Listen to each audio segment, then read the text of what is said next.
Well, hello, my Jedi friends. Today we're going to discuss why do empaths struggle with self-love? So you probably know the answer, but here you are on the video anyway, looking for me to confirm what you already know, folks, what you already know. And we're going big picture today, folks, hence the backdrop. We're going to look down on your pre-planetary agreement to go down and have it exactly this way. Exactly this way. Let's pretend, folks, that you knew what you were getting into when you were incarnated into your body on this planet and everything is exactly the way that it was meant to be, exactly the way that you planned it. Exactly that way, folks. Just imagine that.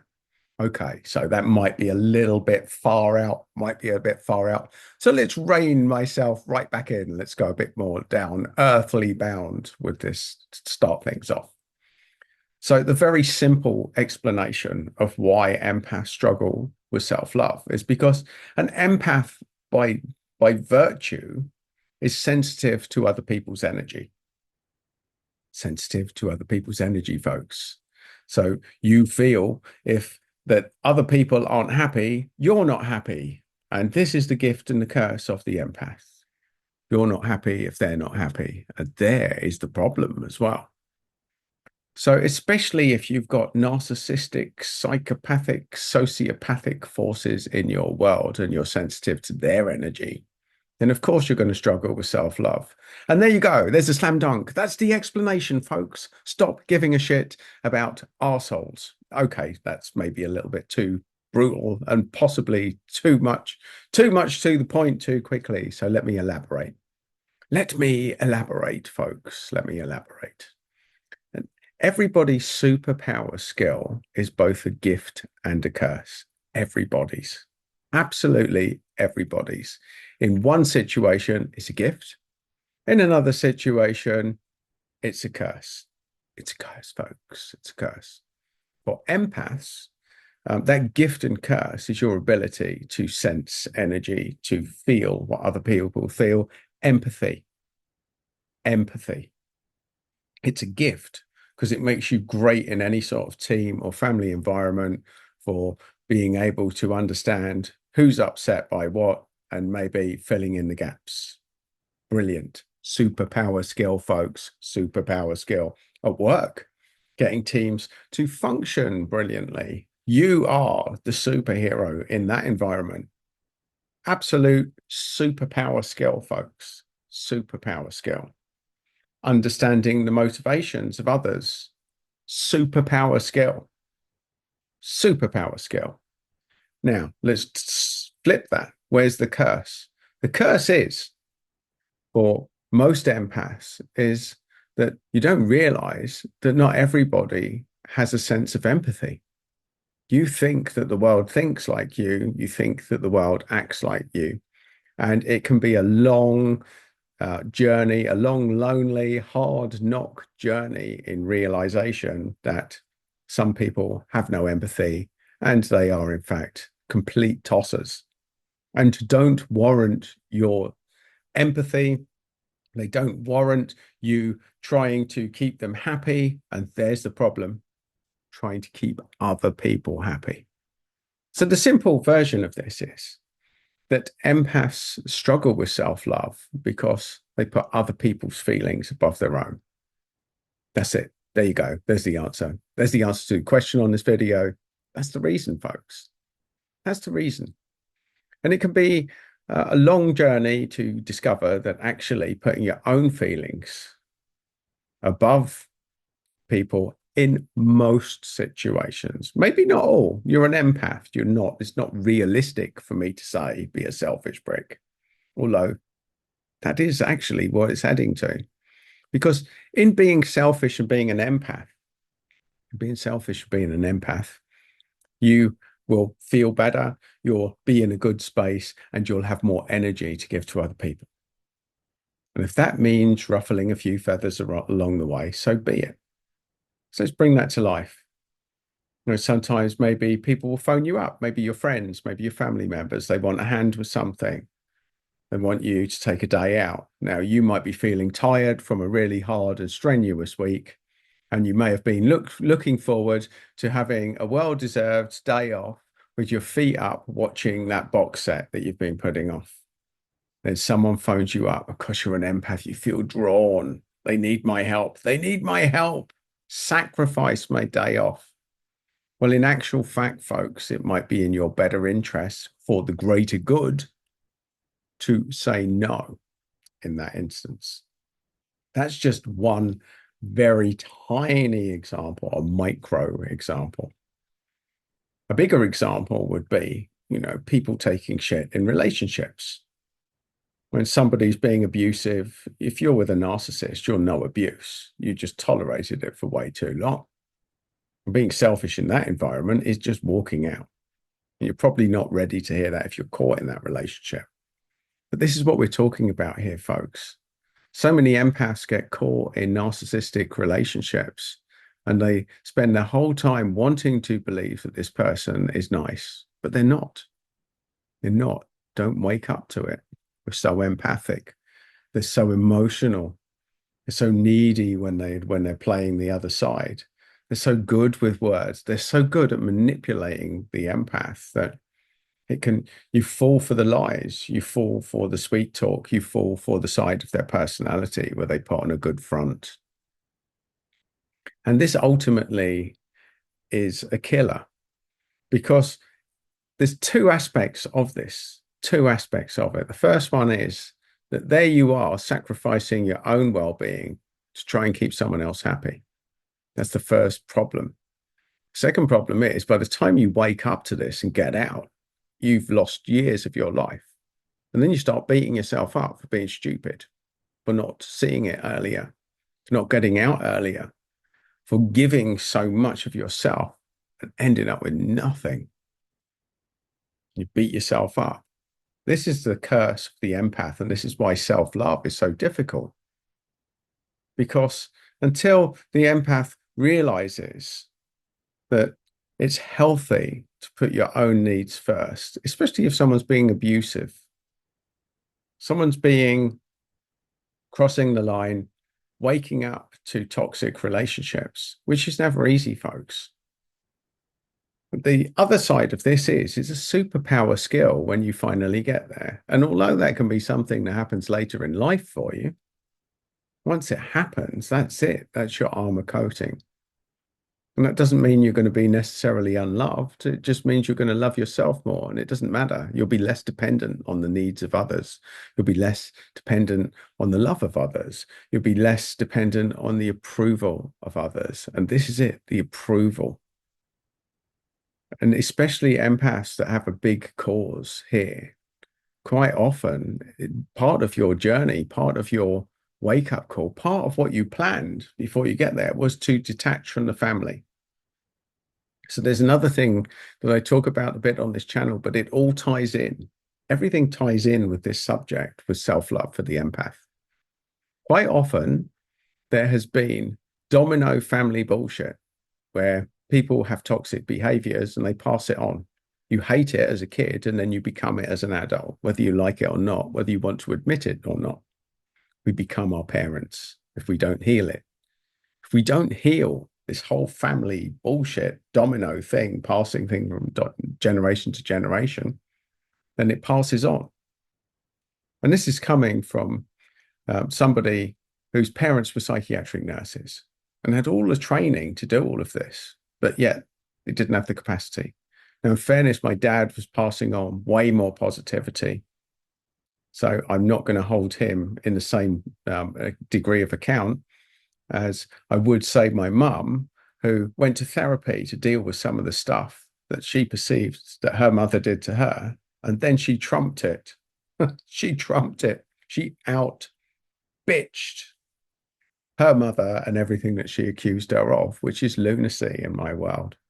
And I know that at some level, it's my job to break the chain, folks. Break the chain. And this isn't about hating my mother. She had her own journey. And I agreed to this. I agreed to it all. I chose this, folks. And some of you might think, but that's bullshit, Adam. How could you possibly know that? I'll tell you why. Because it's way more empowering to believe that, folks. Let's just say it's not true. It's way more empowering to believe that. That's a critical distinction as well. To take accountability of even stuff that seems unfair or random or out of your hands. What if it's not? What if it's not out of your hands? What if you planned all of this exactly the way that it's panned out to now? What if you chose to traumatize yourself so that you could break that chain of family bullshit that's been going on for generations? That none of your forebears, your forefathers, your five fathers, your six mothers, like your grandmother, your great great great grandmother, none of them had the capacity to deal with this shit. You had to be strong to deal with it. And you had to do something that none of your other family were capable of doing. This is a massive ask. You're here for a big purpose. And even if it's not globally game changing, from a family dynamic and bullshit point of view, it's massive. It's a massive ask. None of your family had the capacity to do what you're expected to do now, which is break the chain of family bullshit. And a lot of that's going to be saying no, no, no. It's going to mean isolation. It's going to mean loneliness, whether that's short term or longer term. And you're going to blame yourself for it. You're going to think that something's wrong with you because you're an empath. This is why it's so tough to embrace self-love when you're navigating all of this stuff. Tough one, folks. It's a tough one. You needed broad shoulders. And it's very easy to go into victim mode. We talk about this a lot as well. Very easy. And you probably justify it. Probably think, no, all I've done is nice things. And these are things that I keep repeating, folks, to my regulars on the channel. And the reason that I keep repeating them is because sometimes we need to continuously immerse ourselves in higher accountability in order to get the breakthrough. Because if you're looking for other people to change, if you're looking for acknowledgement from other people that you're right, that is handing away your power. The only way you take your power back is to own the fact that you chose this path. Own the fact that you've chosen this path because it's so difficult and no one else was able to do it, that this is your big step up incarnation. You came here to step up. And you picked such a big deal thing that you've probably, almost definitely at some stage felt suicidal because of the world, of the weight of the world on your shoulders, the unfairness, the unjustness. And then rather than blame the world, you turn it inwards and blame yourself, which is what keeps the empath from self-love. Well, what if this is a message for you today, folks, to remind you that you agreed to this and that you have the capacity to love yourself instantly just by making a decision to do so? Wow, Adam, is that real? Sounds like bollocks to me. But if you're still watching, part of you knows that maybe there's something in this. Maybe he's got a point. Maybe I did choose this path. Maybe I've got a bigger purpose than everybody else. Maybe I am so evolved as a soul that I chose to suffer a little bit more because I know that I'm resilient enough to get through this. What if, folks? What if? Well, start exploring the alternatives. If I'm wrong, and I might be, then what's the alternative? That everyone's an arsehole, life's unfair, all of these patterns, all of these sayings, all of these reasons why your family traditionally throughout all the generations got it wrong. It didn't see the bigger purpose of it, and they weren't able to break through it. They become the energy that they didn't like. And this is the problem that most people in the family unit experience. We hate stuff as we're younger and then we become it. I had to suffer, so you'll suffer too. I've waited my turn. That's what it was like for me as a kid. It's a little bit fucked up, folks, but that's how most families play out. That's the reality of it.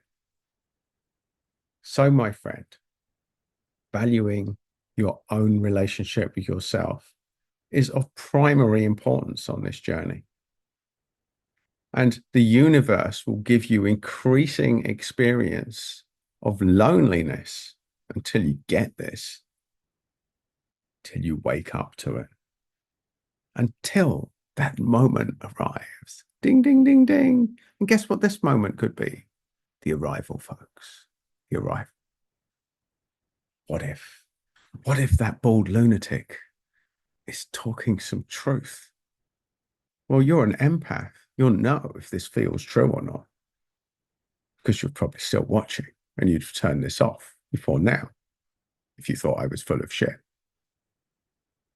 And even if I'm not true, even if you didn't pre-agree with this, would it not be a more empowering situation to think that you did? To take control of the situation, to not be dependent on other people's thoughts or feelings, to fill your own cup up first so that you've got more to give, to be so empowered with your relationship with yourself that you'll be magnetic for the rest of your life. That's where it's at, folks. That's where it's at. Loving yourself, you'll become magnetic. And all of the loneliness, all of the struggle, and all of the bullshits that you've had to go through to get to this point is about to change. What if? What if, folks? What if? And even if you just entertain that thought, your life will improve. Because that's how energy works. We fill our own cup up first, folks. Fill your own cup up. And this is a message to remind you to do that. I am the future you, coming here to give you a message of hope and to propel you on a more positive journey. So, my friends, my Jedi friends, my Jedi Knights, you will feel better. You will feel empowered. Things are about to improve. And that starts with you putting yourself first and filling your own cup up right now. And what that doesn't involve is putting anyone else's needs ahead of your own until you reach the point that you are so full of energy, you can go back to your default energy, which is being an empath, being good to people, but giving from a place of receiving first. And that is the correct transfer of energy, folks, because you've had enough punishing yourself for now. The empath has no problem punishing themselves. They're very good at it. You're probably very good at it. So change the voice to yourself as though you're now your new best friend, you're your new soulmate, and everything changes, folks. And the only reason your life had to get this bad was to get this message, not just to understand it from an intellectual point of view, but to own it in every core of your being. You've got plenty of energy exercises on this channel to integrate this message, my friends. And if you don't, then, and you're not subscribed, well, my friend, especially if you're still watching now, you need to like and subscribe because you will get drip fed pieces of the jigsaw to help you. There's more content there, folks. But most importantly, you will feel better and you will love yourself.